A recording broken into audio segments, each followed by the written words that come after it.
How to change Google search country. So hello guys, welcome back to my YouTube channel. In this quick tutorial, I'll be showing you how you can easily change Google search country. So let me show you what I mean by that.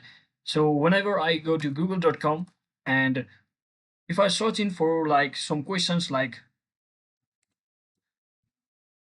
as you can see, I have searched it a specific question and it will show up a question regarding to specific places.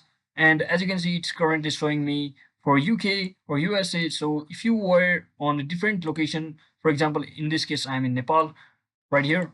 So what you can do to change your country or region is you can basically click on the settings and simply head over to your search settings. And once you're inside here, just click on this other settings and select language and region. So once you select it, you can simply click on this result region and just change it to wherever you want. So let's say I want it to be USA specific and simply click on confirm.